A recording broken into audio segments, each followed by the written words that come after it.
কোরবানি তো আপনি আল্লাহর জন্য করতেছেন, এত ফিকির কেন এটার মধ্যে?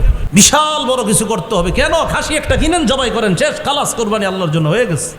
এই গরুর গোস্তটা মনে হয় মজা হবে, না না আমগর একটু মজা বেশি হয়েছে, কম হয়েছে, এইগুলো বললেন না আল্লাহর হস্তে। আবার হিসাব করে যে এটা বাজারে বেচলে কত টাকার গোস্ত বেচা যায় তো দেখি, তো হিসাব করে দেখে আহা কিনলাম 1 লাখ দিয়া, গোস্ত তো 80,000 টাকার বেচা হবে, হইতো তার মানে কি 20,000 টাকা লস খাইলাম। আরে আশ্চর্য তো, আপনি এগুলো কি করেন? কোরবানি তো আপনি আল্লাহর জন্য করতেছেন, এত ফিকির কেন এটার মধ্যে? বিশাল বড় কিছু করতে হবে কেন? খাসি একটা কিনেন, জবাই করেন, শেষ, খালাস, কোরবানি আল্লাহর জন্য হয়ে গেছে। বলেন, সবাই বলেন, কোরবানি কার জন্য? আল্লাহ কিছু যদি খাইতে দেয় খাবো, আল্লাহ তৌফিকে রিজিকে রাখলে খাবো, রিজিকে না রাখলে খাবো না। আমার মাকসাদ আমি পশু জবাই করছি আল্লাহর জন্য, রিজিকে থাকলে খাবো ইনশাআল্লাহ। এটা খাওয়ার আগেও তো মরে যেতে পারি, আমি কোরবানি দেওয়ার একটু পরেও মরতে পারি গোস্ত খাওয়ার আগে। আমার মাকসাদ গোস্ত খাওয়া ছিল না, আমার রব মায়া করে গোস্ত আমারে খাওয়ায়। তাহলে কোরবানির উদ্দেশ্য আল্লাহরে খুশি করা। হারাম মাল এটা যেন শরিক না হয়, হারাম টাকার অংশীদার তাদের থেকে খুব সতর্কতা অবলম্বন করা। আর তিরমিজি শরীফের বর্ণনা 2382 নম্বর হাদিস, 2382 নম্বর হাদিস, উকবা ইবনে আমির থেকে বর্ণনা। তিনি বলেন, আন্না শুফাই আল আসবাহি দাখাল আল মাদিনা। বিখ্যাত তাবি শুফাই আল আসবাহি মদিনায় আসছে। ফাইদা হুয়া বিআবি হুরায়রা, হঠাৎ মদিনায় এসে দেখে আবু হুরায়রা রাদিয়াল্লাহু তাআলা, রাসূলের সাহাবী, তিনি হাদিস পড়াচ্ছেন। ইজতামা আলাইহিন নাস, মানুষ তাকে চারদিক থেকে ঘেরাও করে আসে। তিনি মানুষকে প্রশ্ন করলেন, এটা কে? ফাকালু আবু হুরায়রা, চিনো না এটা আবু হুরায়রা, রাসূলের সাহাবী। ইউহাদ্দিসুন নাস, তিনি মানুষকে হাদিস পড়াচ্ছেন। শুফাই আল আসবাহি রাহমাতুল্লাহ বলেন, ফাদানাউতু মিনহু, আমি তার কাছে গেলাম। তার কাছে গিয়ে কআত্তু বাইনা ইয়াদাইহি, কাছাকাছি বসলাম। ফালাম্মা সাকাতা ওয়া খালা, হাদিস পড়ানো যখন শেষ করলেন এবং যখন তিনি একাকী হলেন, আমি তার কাছে গেলাম, গিয়ে বললাম, আপনার একটা কথা বলতে আসছি। আবু হুরায়রা রাদিয়াল্লাহু তাআলা আনহু বললেন, কি কথা বলো? তো বললেন, আনশুদুকা বিহাক্কিন ওয়া বিহাক্কিন লাম্মা হাদ্দাসতানি হাদিসান আর রাসূলিল্লাহি সাল্লাল্লাহু আলাইহি সাল্লাম, হাদিসান সামি'তাহু মির রাসূলিল্লাহি সাল্লাল্লাহু আলাইহি সাল্লাম, আকালতাহু ওয়া আলিমতাহু। আপনাকে আমি শপথ দিয়ে একটা কথা বলি, আপনি আমারে এমন একটা হাদিস শোনান যে হাদিসটা নবীর থেকে শুনছেন, বুঝছেন, জানছেন। কি সুন্দর কথা, যে হাদিসটা নিজে বুঝছেন, জানছেন, ভালোভাবে শুনছেন, এমন একটা হাদিস শোনান। আবু হুরায়রা রাদিয়াল্লাহু তাআলা আনহু বললেন, আফআলু, তুমি যেটা বলছো আমি এটা করছি, এখন দাঁড়াও। লা উহাদ্দিসান্নাকা হাদিসান হাদাসানিহি রাসূলুল্লাহ সাল্লাল্লাহু আলাইহি ওয়াসাল্লাম, আমি তোমাকে এখন রাসূলের একটা হাদিস শোনাবো, যে হাদিসটা নবী আমাকে শুনিয়েছেন, এমন একটা হাদিস আমি তোমাকে শোনাবো। এই কথা বইলে কি হইছে জানেন? সুম্মা নাশাগা আবু হুরায়রা তানাশাগা, আবু হুরায়রা রাদিয়াল্লাহু তাআলা এটা বইলে বেহুশ হয়ে গেছে। হাদিস বলছিনি, বলে নাই, বলছে শোনাবো, এটা বইলে বেহুশ হয়ে গেছে। ফালাম্মা আফাকা, ওনার যখন হুশ ফিরে আসছে, হুশ ফিরে আসার পর তখন তিনি আবার বললেন, আফআলু লা উহাদ্দিসান্নাকা হাদিসান হাদাসানিহি রাসূলুল্লাহ সাল্লাল্লাহু আলাইহি ওয়াসাল্লাম ফি হাযাল বাইত মা মা'না আহাদুন গায়রি ওয়া গায়রুহু। আমি তোমাকে এমন একটা হাদিস বলবো যে হাদিসটা নবী আমাকে এই ঘরে শুনিয়েছে, আমি আর নবী ছাড়া এই ঘরে তখন কেউ ছিল না, এমন একটা হাদিস আমারে বলছে, ওই হাদিসটা আমি এখন তোমাকে শোনাবো। তাহলে হাদিসটা গুরুত্বপূর্ণ। এটা বইলে আবার বেহুশ হয়ে গেছে। হাদিস শোনাইছিনি? শোনাইনি। ফালাম্মা আফাকা, আবার যখন হুশ ফিরে আসছে, ফাকালা আবু হুরায়রা রাদিয়াল্লাহু তাআলা আনহু, আবু হুরায়রা রাদিয়াল্লাহু তাআলা আনহু বললেন, লা উহাদ্দিসান্নাকা হাদিসান হাদাসানিহি রাসূলুল্লাহ সাল্লাল্লাহু আলাইহি ওয়াসাল্লাম আনা ওয়া হুয়া ফি হাযাল বাইত মা মা'না আহাদুন গায়রি ওয়া গায়রুহু। আমি তোমাকে এমন একটা হাদিস শোনাবো যে হাদিসটা আল্লাহ নবী আমাকে এই ঘরের মধ্যে বলছে, আমি আর নবী ছাড়া কেউ ছিল না। সুম্মা নাশাগা আবু হুরায়রা তানাশগাতান উখরা, আবার বেহুশ হয়ে গেছে। কয়বার? ফালাম্মা আফাকা, আবার হুশ ফিরে আসছে। হুশ ফিরে আসার পর সুফাই আল আসবাহি বললেন, হাদিসনি হাদিসা, এমন একটা হাদিস বলেন যে হাদিসটা আপনি শুনেছেন, বুঝেছেন, জেনেছেন। আবু হুরায়রা বললেন, লা উহাদ্দিসান্নাকা হাদিসান হাদাসানিহি রাসূলুল্লাহ সাল্লাল্লাহু আলাইহি ওয়াসাল্লাম ফি হাদাল বাইতি ফি মাকামি হাযা, এই ঘরে এই স্থানে নবী আমারে হাদিসটা বলছে, এখনই তোমাকে শোনাবো। এটা বইলে আবার বেহুশ হয়ে গেছে, আবার চারবার। বোঝা যাচ্ছে গুরুত্বপূর্ণ কথা, এই জন্য বেহুশ হয়ে যেতেছে। এরপর ওনার হুশ ফিরে আসার পর ওই বর্ণনা, মানে যিনি হাদিস শুনতে চাইতেছে তিনি বলেন, সুম্মা মালা খাররান আলা ওয়াজহিহি। এবার আবু হুরায়রা রাদিয়াল্লাহু তাআলা আন এইভাবে চেহারার উপর এইভাবে আপনি বেহুশ হয়ে পুরো যাবে, আমি কি করলাম, তাড়াতাড়ি গিয়ে ধরলাম, ধৈর্য আমার সাথে ট্যাক লাগায় বসায় রাখছি, বসায় বললাম, আমার মেহেরবানি করে হাদিসটা শোনান, আপনি বারবার বেহুশ হচ্ছেন কেন, এটা কি হাদিস? তখন আবু হুরায়রা রাদিয়াল্লাহু তাআলা আনহু বললেন যে আল্লাহ পাক রব্বুল আলামিন যখন কিয়ামতের ময়দান কায়েম করবেন, বান্দাদের বিচার ব্যবস্থা যখন আল্লাহ শুরু করবেন, আউয়ালু মান ইয়াদউ বিহি, সর্বপ্রথম আল্লাহ ডাকবেন এমন তিন ব্যক্তি, ডাকবে তো অনেক, এমন তিন ব্যক্তি, এর মধ্যে একজন রাজুলুন জামাআল কুরআন, যে ব্যক্তি কোরআন জমা করেছে, মানে আলেম হইছে, তাকে ডাকবে প্রথম। দুই নাম্বার ওয়া রাজুলুন সাহিবুল মাল, টাকা পয়সাওয়ালা, দান করছে দুনিয়াতে, ডাকবে।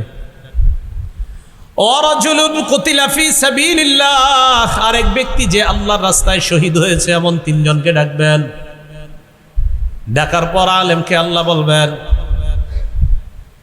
আমি তোমাকে ওই জিনিস শিক্ষা দিলাম, আল্লামতুকা আলা মা আনজালতু আলা রাসূলি, আল্লামতুকা মা আনজালতু আলা রাসূলি, আমি আমার নবীর উপর যা নাজিল করলাম এই বিদ্যা আমি তোমাকে শিক্ষা দিলাম। ফামাদা আমিলতা ফিমা উল্লিমতা, যা জানছো জানা অনুযায়ী কেমন আমল করলা? জবাব দিবে, আকুমু বিহি আনা আল-লাইলি ওয়া আনা আন-নাহার, সকাল সন্ধ্যা আমল করছে। আল্লাহ বলবে, না, মিথ্যা কথা, কাযাবতা, তুমি মিথ্যা বলছো। তুমি কি বলছো? মিথ্যা বলছো। লিউকাল, তোমারে যেন বলা হয়, ইন্নাহু কারিউন, অমুকে বড় কারি, অমুকে বড় আল্লামা, অমুকে বড় আলেম, অমুকে বড় শেখুল হাদিস, অমুকে বড় মুফতি, অমুকে বড় মুহাদ্দিস, তুমি এই কারণে এলেম শিখছো। এটা আল্লাহ বলার পর ওয়াত্তাকুলু লাহুল মালাইকা কাযাবতা, আল্লাহ তাকে বলছে তুমি মিথ্যা বলছো। ফেরেশতারা আল্লাহর কথা সমর্থন করে ওই বান্দারে বলবে, হ্যাঁ তুমি মিথ্যা বলছো। প্রথমে আল্লাহ বলবে তুমি মিথ্যা বলছো, ফেরেশতারা বলবে হ্যাঁ মিথ্যাবাদী তুমি।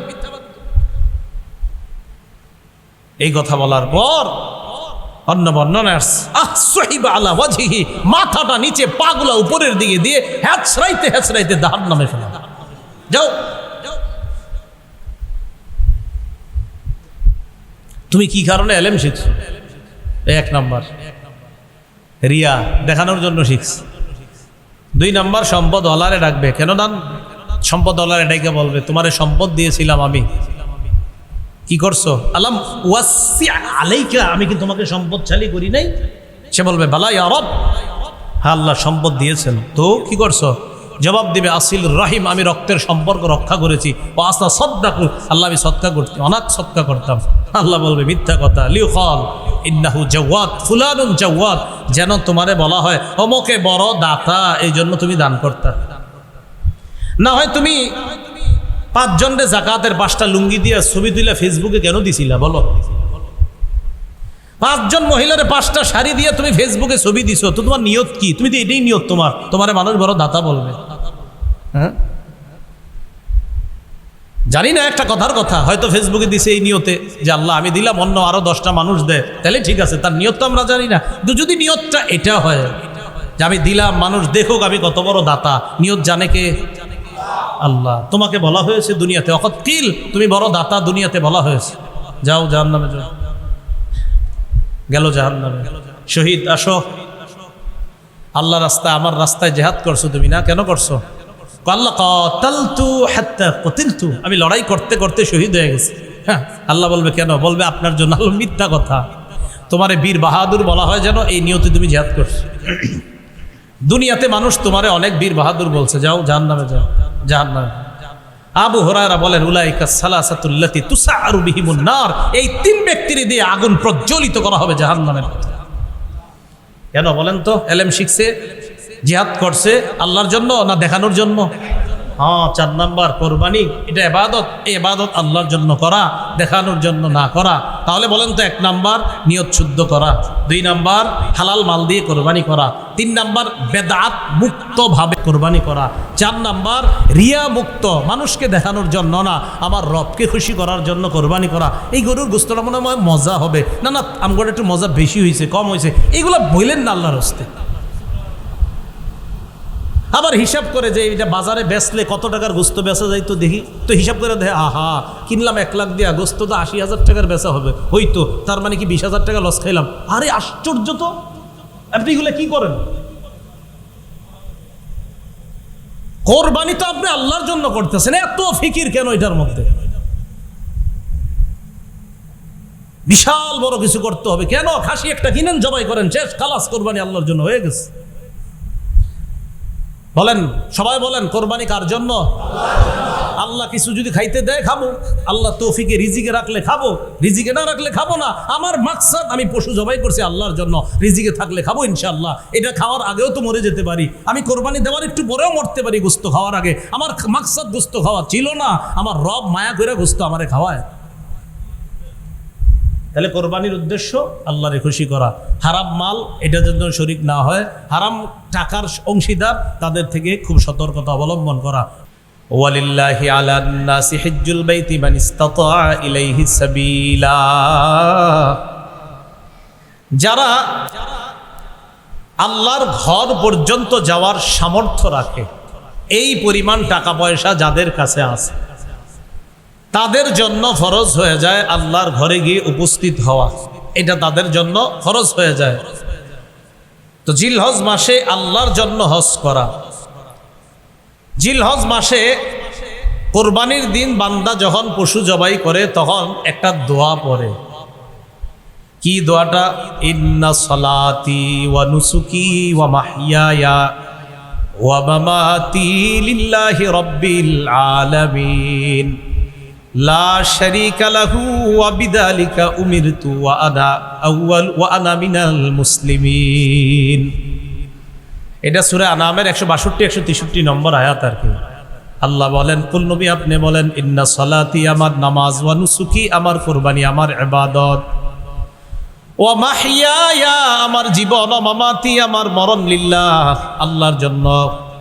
ইন্না সলাতি আমার নামাজ, ওয়া নুসুকি আমার কুরবানি, ওয়া মাহইয়ায়া আমার জীবন, ওয়া মামাতি আমার মরণ, লিল্লাহি রাব্বিল আলামিন বিশ্বজগতের রব আল্লাহর জন্য। লা শারীকা লা তার কোনো শরীক নাই।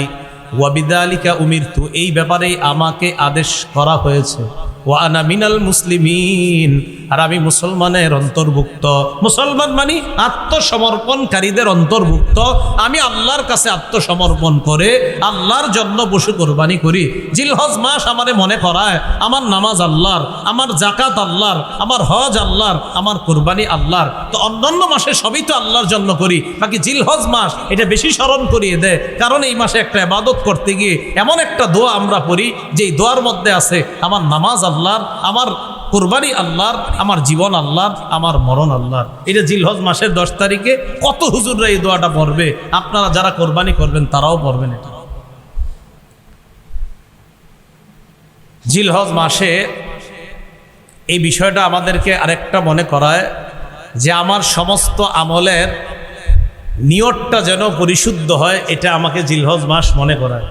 কি শুদ্ধ হয় বলেন তো? বলা সবাই বলেন কি? নিয়তের সম্পর্ক কলবের সাথে। বলেন নিয়তের সম্পর্ক কোথায়? সূরা হজের মধ্যে আল্লাহ বলেন, 38 নম্বর আয়াতে আল্লাহ বলেন, লা ইয়ানালাল্লাহু লুহুমুহা ওয়ালা দিমাউহা ওয়ালাকিন ইয়ানালুহুত তাকওয়া মিনকুম। লা ইয়ানালাল্লাহু লুহুমুহা আল্লাহর কাছে পৌঁছে না লুহুমুহা পশুর গোশত। ওয়ালা দিমাউহা, রক্ত বোঝে না, ওয়ালাকি ইয়ানালুহুত তাকওয়া মিনকুম, তোমাদের মধ্যে কাদের তাকওয়া আছে এই তাকওয়া আল্লাহর কাছে পৌঁছে যায়। বলেন কুরবানি করি কার জন্য? গোশত খাই কারা? আমরা। বলেন কারা? কি আশ্চর্যের ব্যাপার, আল্লাহর জন্য পশু জবাই করলাম, যার জন্য পশু জবাই করলাম তিনি আমাদেরকে ওই পশুর গোশত দিয়ে মেহমানদারির ব্যবস্থা করে দিয়েছেন। পশু আল্লাহর জন্য করছি না জবাই, তো খাই তো আমরাই। আরে কারা খায়? এইটাই তো আল্লাহর অনুগ্রহ আমাদের প্রতি। যার জন্য জবাই করলাম তিনি আমাদেরকে এই খাদ্য দিয়ে দিচ্ছেন, নাও নাও তোমরা খাও, তোমাদের এই গোশত রক্ত তো আমার কাছে আসবে না, আমি দেখি তোমাদের তাকওয়া এইটা যদি আসে বাস তোমাদের কোরবানি কবুল হবে, এই খাওয়াও সব কবুল হয়ে যাবে। কিন্তু ওইটা যদি না আসে কোরবানিটাই কবুল হবে না। এই জন্য আমরা যারা কোরবানি করব তিনটি মৌলিক কথা মনে রাখবো। বলেন কয়টি? চারটি। চারটি, তিনটি না, বলেন চারটি। কয়টি? এক নাম্বার বলেন পরিশুদ্ধ নিয়ত। বলেন পরিশুদ্ধ নিয়ত, হালাল টাকায় কোরবানি। দুই নাম্বার বলেন তো কি টাকা? তিন নাম্বার বলেন শরীয়ত মোতাবেক কোরবানি। চার নাম্বার রিয়া মুক্ত কোরবানি। এক নাম্বার পরিশুদ্ধ নিয়তের সাথে কোরবানি, দুই নাম্বার হালাল টাকায় কোরবানি, তিন নাম্বার শরীয়ত মোতাবেক কোরবানি, চার নাম্বার রিয়া মুক্ত, কাউরে দেখানোর জন্য না, রিয়া মুক্ত কোরবানি। এই চারটা মৌলিক কথা মনে রাখবো, থাকবো তো ইনশাল্লাহ। আচ্ছা, এর মধ্যে এক নাম্বার নিয়তটা শুদ্ধ করা। সহিহ বুখারীর বর্ণনা, 1 নম্বর হাদিস, সহিহ বুখারীর প্রথম হাদিস। ওমর ইবনুল খাত্তাব রাদিয়াল্লাহু তাআলা আনহুর বর্ণনা, তিনি বলেন আমি রাসূলুল্লাহ সাল্লাল্লাহু আলাইহি সাল্লামকে বলতে শুনেছি, ইন্নামাল আ'মালু বিন্নিয়াত। রাসূলুল্লাহ সাল্লাল্লাহু আলাইহি সাল্লাম বলেন সমস্ত কাজের প্রতিদান নির্ভর করে নিয়তের উপর। বলেন তো সমস্ত কাজের আমলের প্রতিদান নির্ভর করে কিসের উপর? নিয়তের উপর। আমার আমলটা শুদ্ধ হবে কিনা, আমি এই আমল কইরা সওয়াব পামু কিনা, এটা নির্ভর করবে আমার নিয়তটা শুদ্ধ কিনা। যদি নিয়ত শুদ্ধ হয় আমলের সওয়াব আমি পেয়ে যাব।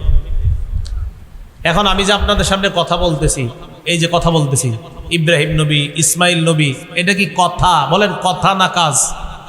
আমি যে বলতেছি এটা কথা না কাজ? বলেন সবাই, আবার বলেন কথা। বলেন এটা কি? হ্যাঁ, এই কথাটাও অঙ্গের কর্ম। বলেন এই কথাও অঙ্গের।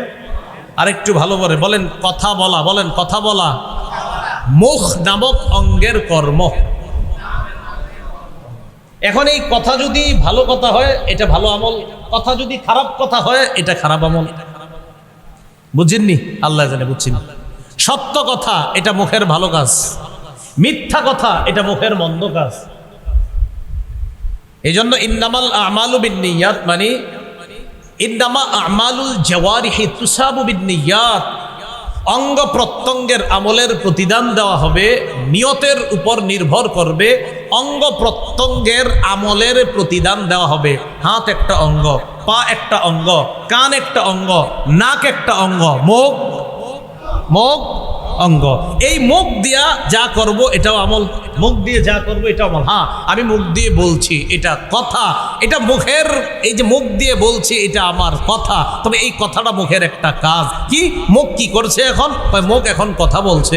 এই মুখের কথা যদি ভালো হয় এটা ভালো আমল, মুখের কথা যদি খারাপ হয় এটা খারাপ আমল। এই জন্য ইন্নামাল আমাল মানে ইন্নামা আমালুল জাওয়ারিহ তুসাবু বিন্নিয়াত। অঙ্গ প্রত্যঙ্গের প্রতিদান নির্ভর করে পরিশুদ্ধ নিয়তের উপর, অঙ্গ প্রত্যঙ্গের আমলের প্রতিদান নির্ভর করে পরিশুদ্ধ নিয়তের উপর। এই ইন্নামাল আমালু বিন্নিয়াত হাদিসটাকে ইমাম শাফি, ইমাম আহমদ ইবনে হাম্বল রাহিমাহুমাল্লাহ তারা বলেন এই হাদিসটা সুলুসুল ইসলাম, ইসলামের 3 ভাগের 1 ভাগ। পুরা ইসলামকে যদি 3 ভাগ করা হয়, শুধু এই হাদিসটা হবে ইসলামের 3 ভাগের 1 ভাগের ব্যাখ্যা। ইন্নামাল আমালু বিন্নিয়াত। তা আপনাদের মনে আসেনি? কয়টা কথা মনে রাখতে হবে?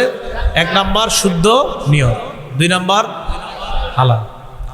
সহিহ বুখারীর বর্ণনা 52 নাম্বার হাদিস, নুমান ইবনে বাশীর রাদিয়াল্লাহু তাআলা আনহুর বর্ণনা, তিনি বলেন قال رسول الله صلى الله عليه وسلم আল হালালু বাইয়িনুন ওয়াল হারামু বাইয়িন। রাসূলুল্লাহ সাল্লাল্লাহু আলাইহি সাল্লাম বলেন, হালাল স্পষ্ট, হারাম স্পষ্ট। ওয়া বাইনাহুমা মুশাব্বাহাত ওয়া ফি নুসখা ওয়া বাইনাহুমা মুশতাবিহাত। হালাল স্পষ্ট, হারাম স্পষ্ট, এই দুইটার মাঝে কিছু বিষয় আছে অস্পষ্ট। ফামানিত্তাকাল মুশাব্বাহাত ওয়া ফি নুসখা ফামানিত্তাকাল মুশতাবিহাত। কোন ব্যক্তি যদি সন্দেহযুক্ত জিনিস থেকে বাঁচে, ফাকাদ ইস্তাবরা লিদীনিহি ওয়া ইরজিহি, ওই ব্যক্তি তার ধর্ম এবং তার মর্যাদা হেফাজত করে নেয়। যেই ব্যক্তি সন্দেহযুক্ত জিনিস থেকে বাঁচে, সে তার ধর্মকে রক্ষা করলো, তার মর্যাদাকে রক্ষা করলো। এখন আপনাদের কমন প্রশ্ন, হুজুর আমরা তিনজন শরীক, এর মধ্যে ওই উত্তর পাড়ার আব্দুর রহিমের টাকাটা একটু সন্দেহ লাগে আমার কাছে, তো সন্দেহ লাগলে এটা নিচ্ছেন কেন? শরিকানার একজনকে সন্দেহ লাগলে এরে নিতেছেন কেন? কথার কথা সন্দেহের মধ্যে দুইটা দিক, হুজুর হালালও হতে পারে হারামও হতে পারে। আল্লাহ না করেন যদি হারাম হয়, তো সবার কোরবানি বাতিল। আর হালাল হলে ঠিক আছে। তো এখন কথা হলো সন্দেহ যেহেতু, এটা কইরেন না আপনি। এই জন্য মাথায় রাখবেন, সন্দেহযুক্ত জিনিস থেকে বাঁচলে মাসালাও জিজ্ঞাসা করা লাগে না। এটা কিভাবে আমি প্রায় সময় বলি, দুইটা ধান ক্ষেত, এই ধান ক্ষেতের মাঝখান দিয়ে একটা ছোট্ট আইল আছে, দুই পাশে দুইটা রাস্তা আছে। এই দুই রাস্তা দিয়ে আপনি সহজে রাস্তা পার হতে পারবেন, আবার ধান ক্ষেত দুইটার মাঝখানে ছোট্ট আইল দিয়েও পার হতে পারবেন। আপনার উচিত হলো দুই পাশে দুইটা বড় রাস্তা আছে, এগুলো দিয়ে চলে যাওয়া। আপনি এটা না কইরা ধান ক্ষেত দুইটার মাঝখান দিয়ে ছোট্ট একটা আইল, যে আইল দিয়ে চলার সময় দুই পাশের ধান ক্ষেতের ধান আপনার জামার মধ্যে লাগে কিনা? আপনি ওই পাশে রাস্তায় উঠছেন গিয়ে, এখন আপনার জামায় 12, 13, 20টা ধান দুই ক্ষেত থেকে লেগে গেছে। এখন মাদ্রাসায় ফোন দিয়েছেন কুমিল্লা, ফোন দিয়ে মুফতি সাহেবরে জিজ্ঞাসা করলেন, হুজুর এরকম আমি আরেক দুইজনের ধান ক্ষেতের মাঝখান দিয়ে আসছি, আসার সময় আমার জামার মধ্যে কিছু ধান লেগে গেছে, এখন কি করা? তো যদিও মুফতি সাহেব ফতুয়া দিয়ে দিবে, এটা তো তোমার অনিচ্ছায়, রাস্তা দিয়ে আসার সময় 2-4টা ধান লাগতেই পারে। এখন আমার কথা হইল, আপনি এই মাসালাটা দরকার হইল কেন? এটা কোন হ্যাঁ, আপনি ইন্দে যেতে গেছিলেন, আপনি মাঝখান দিয়ে যাওয়ার কারণেই তো এই মাসালার জন্য ফোন দেওয়া দরকার। এই জন্য আমি বলি, সন্দেহযুক্ত জিনিস থেকে যারা বাঁচে ওদের মাসালার দরকার হয় না জীবনে। হারাম তো আপনারা সবাই চিনেন, হারাম কোনটা হালাল কোনটা মাশাআল্লাহ কম বেশি সবাই জানে, কিন্তু সন্দেহযুক্ত জিনিসগুলা মানুষ যখন করে তখন এই ফোন দেয় কুমিল্লা মাদ্রাসা, বিভিন্ন মাদ্রাসা, হুজুর একটু ঝামেলা, কি এই বিষয়টা একটু হটকা, কি করতে পারি? তো আমার কথা হলো, আপনি যেটা সন্দেহ এটা গেলেন কেন? দুই পাশে দুইটা সুন্দর রাস্তা থিয়া মাঝখান দিয়ে আপনারা হাঁটতে গেছি, কি এটা করুন? 2-4টা ধান যদিও লাগলে আপনি মাফ, মুফতি সাহেবরা ফতুয়া দিবে, এটা সমস্যা নাই। কিন্তু আমার কথা হলো, মাসালাটার দরকার হইল কেন? ইন্দে কেন হাঁটলেন সেটা বলেন। এই জন্য রাসূলুল্লাহ সাল্লাল্লাহু আলাইহি সাল্লাম বলেন, সন্দেহযুক্ত জিনিস থেকে বাঁচলে সে তার ধর্ম, তার মর্যাদা রক্ষা করল। আল্লাহ বোঝার তৌফিক দান করেন। তো হারাম টাকার কোনো শরীককে তো নিবিনি না কোরবানিতে, কিন্তু সন্দেহ যদি থাকে, আমি বলবো সন্দেহ থাকলে তার থেকেও দূরে থাকেন। আর আপনাদের উচিত হলো, যদি পারেন সামর্থ্য থাকলে একা দেন। একা দিলে হালালটা দিলে আপনারটাই দিছেন, হারামটা দিলে আপনি দিছেন, হ্যাঁ ঝামেলা নাই, আপনি জানেন কি দিছেন না দিছেন। শরিকানা যখন নিবেন, হ্যাঁ নিলে বুঝে শুনে। এই জন্য আপন 3 ভাই, আপন 4 ভাই, আপন 2 ভাই দিলে এটা খুব ভালো। কারণ আপন 3 ভাই যখন একসাথে দেয় কোরবানি, 3 ভাই জানে আমরা 3 ভাই কি কামাই করি না করি, তখন তাদের মাঝে এই সন্দেহগুলা কাজ করে কম, হারামের বিষয়টা এই ঝামেলাটা কম আসে। কিন্তু যখনই আপনি অন্য কাউকে নিতে যাবেন, তখন এলাকার 5-6 জন বলবে, কিরে কারে নিলি কোরবানিতে, কেন জানোস না ওর সমস্যা আছে? এই তো আপনার ভিতরে শুরু হয়ে গেল ঝামেলা, হয় কিনা বলেন বিষয়গুলো? তো এই জন্য সন্দেহ যেখানে আছে এখান থেকে আমরা বেঁচে থাকবো। আল্লাহ কথাগুলা বোঝার তৌফিক দান করেন। তাহলে আসেন, 1 নাম্বার নিয়ত শুদ্ধ, 2 নাম্বার হালাল সম্পদ দিয়ে কোরবানি দেওয়া, 3 নাম্বার শরীয়ত মোতাবেক কোরবানি কিভাবে জবাই করব, পশুটা কিভাবে জবাই করব না করব। পশু যখন জবাই করব আমরা কোন রগটা পর্যন্ত কাটতেই হবে, যেটা না কাটার আগ পর্যন্ত পশুটার ওখানে ছুরি লাগায় আপনি চলে গেলেন, কসাই পরে জবাই করলো, এই বিষয়গুলা খুব ভালোভাবে। এই জন্য আলেম যখন কোরবানি করে, অনেক কসাইরা আপনারা থাকেন, আপনারা কি করেন যে হুজুর একটা পুষ দিয়ে চলে যান, না উনি পুষ দিয়ে চলে যান মানে একটা রগ আছে, যেই রগটার মধ্যে ওইটা লাগতে হবে, লাগার পর এরপরে ওইটার জীবন যায়, জান যায়, ওই রগ পর্যন্ত অন্তত কাটতে দেন, এর আগ পর্যন্ত আপনি তাকে সরাই দেন না। আমি কিন্তু জবাই করি না, আমার বলতেছি না, যারা করে জবাই এটা করা উচিত। আমি অনেক আগে 10-12 বছর আগে একটা বা দুইটা পশু জবাই করছিলাম, জবাই করার সুযোগ হয় না বা কোনো কারণে করি না। এখন যাই হোক, এই যে এই কাজটা আপনারা যারা জবাই করবেন, ওলামায়ে কেরাম বা ছাত্র যারা জবাই করবেন, খুব এই জবাইয়ের সময় যেই রগটা অন্তত কাটতেই হবে, যেই রগটা কাটলে তার জানটা যায়, ওই রগ পর্যন্ত আপনি চাকুটা চালাবেন। হ্যাঁ, এরপর আপনি ঠিক আছে, ওরা দেখবেন মাঝখানে এইভাবে একটা আঘাত করে কসাইরা, এই কাজটা করতে দিবেন না। গরুর এই জায়গায় মাঝে একটা এইভাবে দেয়, এটা করতে দিবেন না। তো যাই হোক, শরীয়ত মোতাবেক করা, কোনো বেদাত যেন আমার কোরবানির মধ্যে প্রবেশ না করে, কোনো বেদাত যেন প্রবেশ না করে। এটা কেমন? গরু আপনি কোরবানির জন্য কিনলেন, কেনার পর কোরবানি দেওয়ার আগ পর্যন্ত এমন এমন কিছু কাজ করে এলাকার মানুষ, এটা আর কোরবানির যোগ্যই থাকে না। কি করে না করে, মানে কত রুসুম পালন করে, সব জায়গায় না, কিছু কিছু জায়গায় অনেক রুসুম পালন করে। এই রুসুমগুলা পালন করেন না। সহিহ বুখারীর বর্ণনা 2697 নম্বর হাদিস, আম্মাজান আয়েশা সিদ্দিকা রাদিয়াল্লাহু তাআলা আনহার বর্ণনা। আম্মাজান আয়েশা সিদ্দিকা রাদিয়াল্লাহু তাআলা আনহা তিনি বর্ণনা করেন, ক্বালা রাসূলুল্লাহ সাল্লাল্লাহু আলাইহি ওয়াসাল্লাম, আয়েশা সিদ্দিকা রাদিয়াল্লাহু তাআলা আনহা বলেন, রাসূলুল্লাহ সাল্লাল্লাহু আলাইহি সাল্লাম বলেন, মান আহদাসা ফি আমরিনা হাদা মা লাইসা মিনহু ফাহুয়া রাদ্দুন। আমাদের ইসলাম ধর্মের মাঝে যদি ইবাদতের নামে সওয়াবের আশায় নতুন কিছু কেউ অনুপ্রবেশ করায়, এবার আপনারা আমার সাথে বলেন, ইসলামের মধ্যে ইবাদতের নামে সওয়াবের আশায় নতুন কিছু করা বেদাত। মনে থাকবে নি? ইসলামের মধ্যে ইবাদতের নামে সওয়াবের আশায় নতুন কোনো কিছু আবিষ্কার করা, আবির্ভাব করা বেদাত। এটা কি বলেন? বেদাত। কত ধরনের পদ্ধতি আবিষ্কার হয়, আল্লাহ হেফাজত করেন।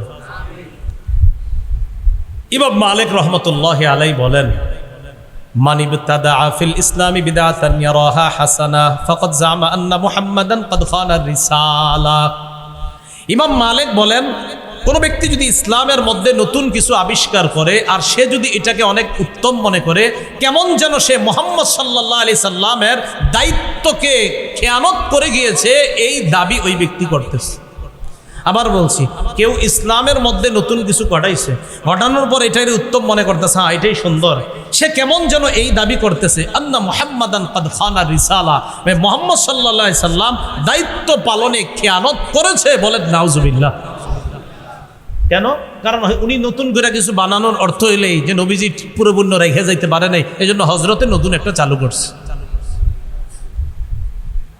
এই জন্য রাসূলুল্লাহ সাল্লাল্লাহু আলাইহি সাল্লাম বলেন, আনা ফারাতুকুম আলাল হাউজ, আমি হাউজে কাউসারের পারে দাঁড়িয়ে থাকবো তোমাদেরকে পানি পান করানোর জন্য। মান মাররা আলাইয়া শারিবা, আমার সামনে দিয়ে যে অতিক্রম করবে সে হাউজে কাউসারের পানি পান করবে।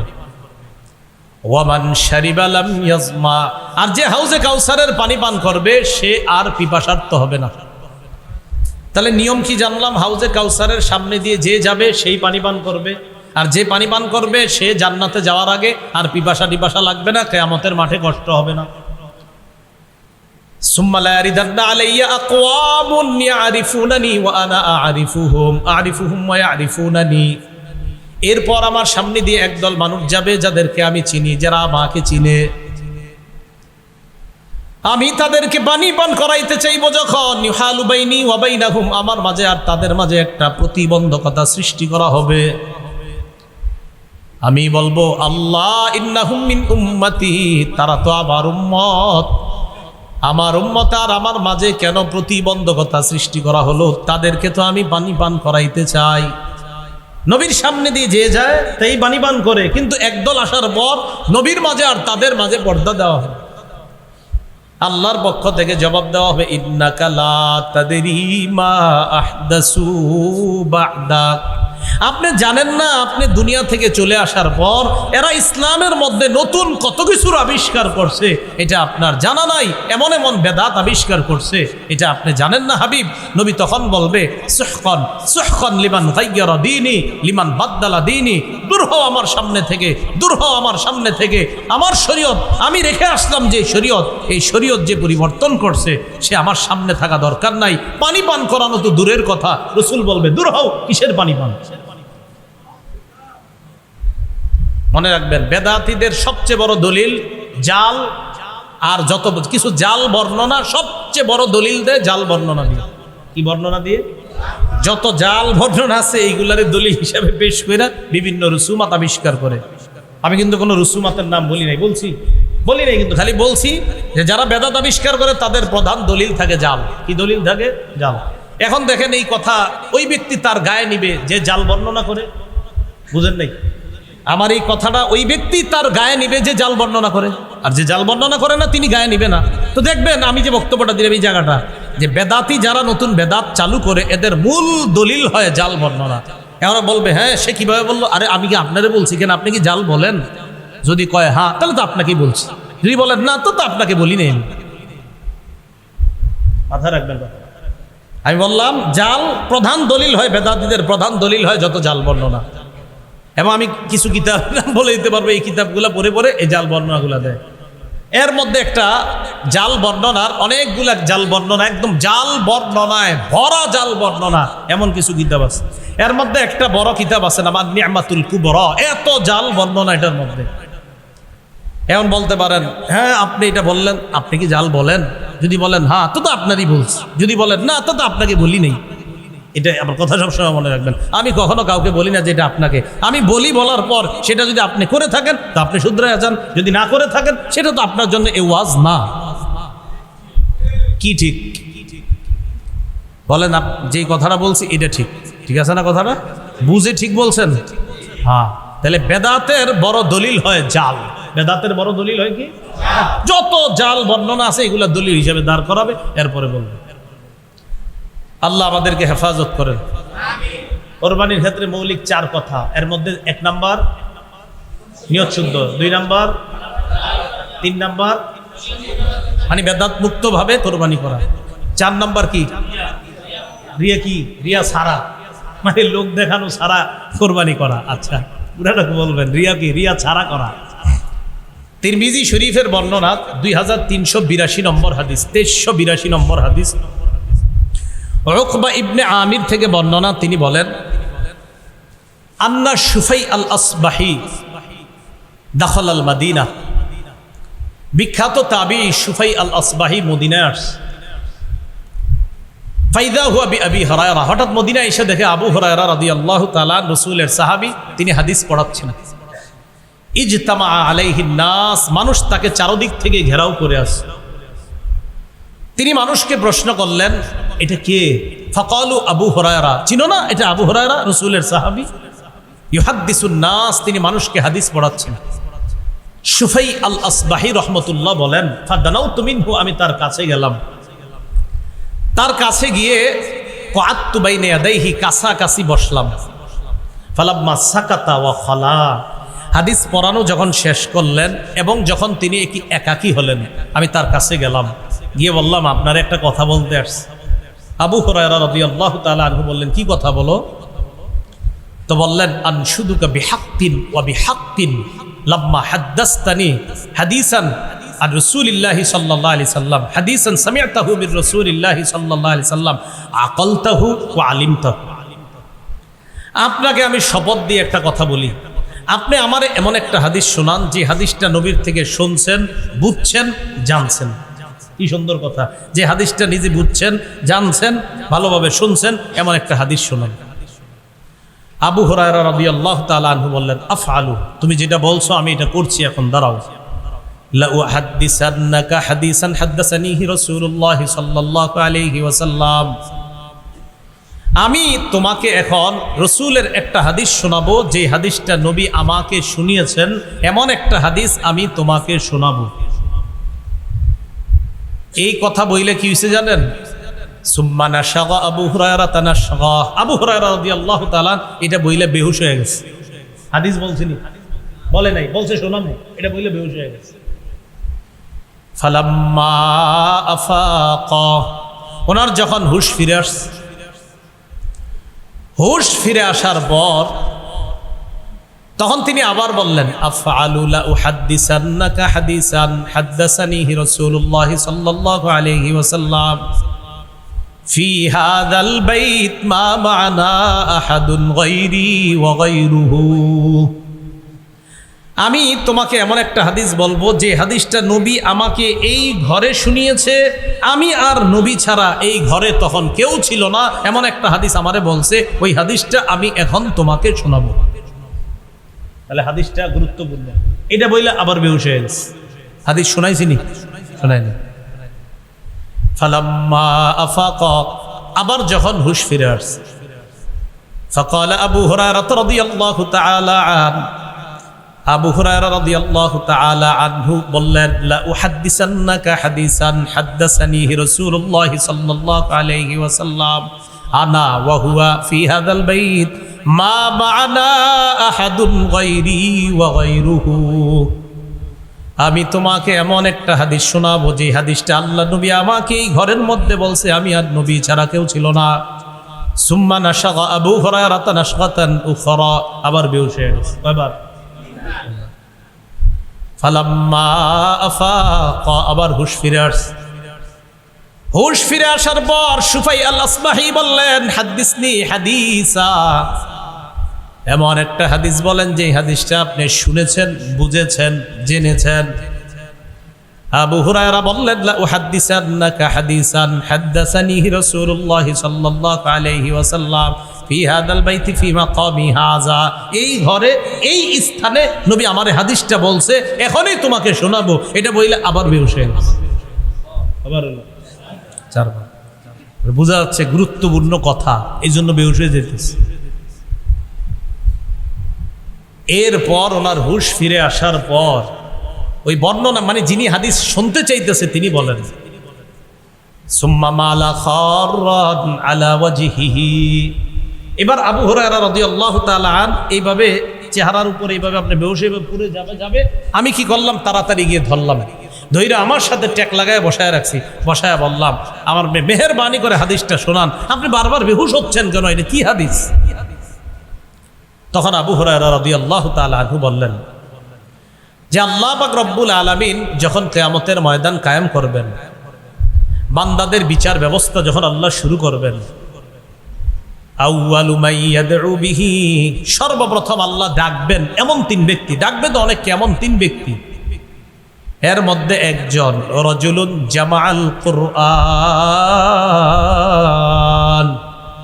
যে ব্যক্তি কোরআন জমা করেছে, মানে আলেম হইছে, তাকে ডাকবে প্রথম। দুই নাম্বার, ওয়া রাজুলুন সাহিবুল মাল, টাকা পয়সাওয়ালা, দান করছে দুনিয়াতে, ডাকবে। ওয়া রাজুলুন কুতিলা ফি সাবিলিল্লাহ, আরেক ব্যক্তি যে আল্লাহর রাস্তায় শহীদ হয়েছে, এমন তিনজনকে ডাকবেন। ডাকার পর আলেমকে আল্লাহ বলবেন, আমি তোমাকে ওই জিনিস শিক্ষা দিলাম, আল্লামতুকা আলা মা আনজালতু আলা রাসূলি, আল্লামতুকা মা আনজালতু আলা রাসূলি, আমি আমার নবীর উপর যা নাজিল করলাম এই বিদ্যা আমি তোমাকে শিক্ষা দিলাম। ফামাদা আমিলতা ফিমা উল্লিমতা, যা জানছো জানা অনুযায়ী কেমন আমল করলা? জবাব দিবে, আকুমু বিহি আনা আল-লাইলি ওয়া আনা আন-নাহার, সকাল সন্ধ্যা আমল করছে। আল্লাহ বলবে, না, মিথ্যা কথা, কাযাবতা, তুমি মিথ্যা বলছো। তুমি কি বলছো? মিথ্যা বলছো। লিউকাল, তোমারে যেন বলা হয়, ইন্নাহু কারিউন, অমুকে বড় কারি, অমুকে বড় আল্লামা, অমুকে বড় আলেম, অমুকে বড় শেখুল হাদিস, অমুকে বড় মুফতি, অমুকে বড় মুহাদ্দিস, তুমি এই কারণে এলেম শিখছো। এটা আল্লাহ বলার পর ওয়াত্তাকুলু লাহুল মালাইকা কাযাবতা, আল্লাহ তাকে বলছে তুমি মিথ্যা বলছো। ফেরেশতারা আল্লাহর কথা সমর্থন করে ওই বান্দারে বলবে, হ্যাঁ তুমি মিথ্যা বলছো। প্রথমে আল্লাহ বলবে তুমি মিথ্যা বলছো, ফেরেশতারা বলবে হ্যাঁ মিথ্যাবাদী তুমি। এই কথা বলার পর অন্য বর্ণনা আসসাহিবা আলা ওয়াজহিহি, মাথাটা নিচে, পাগুলা উপরের দিকে দিয়ে হেঁচড়াইতে হেঁচড়াইতে জাহান্নামে ফেলা। যাও, তুমি কি কারণে এলেম শিখছো?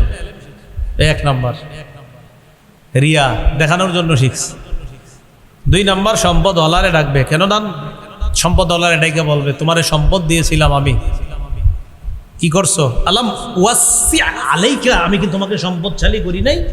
সে বলবে বালা ইয়া রব, হ্যাঁ আল্লাহ সম্পদ দিয়েছেন, তো কি করছো? জবাব দিবে আসিল রাহিম, আমি রক্তের সম্পর্ক রক্ষা করেছি। ও আস্তা সদকাকু, আল্লাহ আমি সদকা করছি, অনাথ সদকা করতাম।